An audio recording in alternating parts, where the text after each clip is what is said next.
we felt like we got his blessing, and like I said, we weren't making fun of the Strokes, we were making fun of ourselves, and I think the idea just kind of worked. This is how Sum 41 wrote Still Waiting.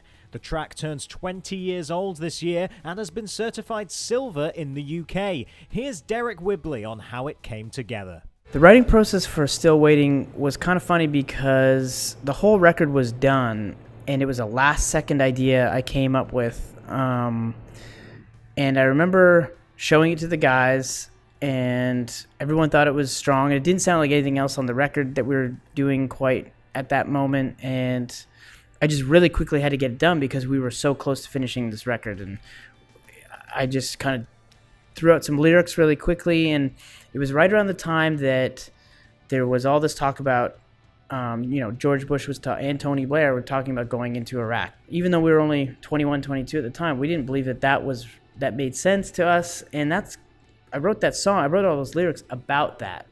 The song was the lead single from the band's second album, Does This Look Infected? Still Waiting felt like the best first track off that record because it was just the one that we were the most excited about. I don't know why. It's just when that song was written, and like I said, it was the last second, that song got written.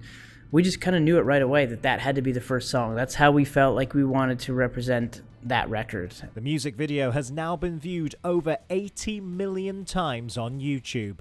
The video for Still Waiting was us on the set of the same set that the Strokes had used for their song, and the video was basically, the idea was to make fun of ourselves and make fun of the music industry, of the fact that pop punk bands and bands with numbers in them was a fad that had passed, and now everyone's moved on to the Strokes and the Hives and the Vines was the coolest thing around, that we needed to be more like them. So we ended up performing as the Sums on the set of the Strokes video. Well, the funny thing about that video is we were over here, we were in the UK, we were in London, and I ran into Julian from the Strokes. We were staying at the same hotel. And this is before we shot the video. And we ended up hanging out with those guys all night, and we're hanging out at the bar. And at one point, I said to Julian, I was like, we got this idea for this video we're thinking about. I wanted to run it past you. It's us. I told him the whole concept of the video, and he said, that's a great idea. I hope you guys do that. So we felt like we got his blessing, and like I said, we weren't making fun of the Strokes, we were making fun of ourselves, and I think the idea just kind of worked. Sum 41 will hit the UK later this year to headline Slam Dunk Festival. That's your Rock Sound News Update. I've been James Wilson Taylor. We'll see you again soon.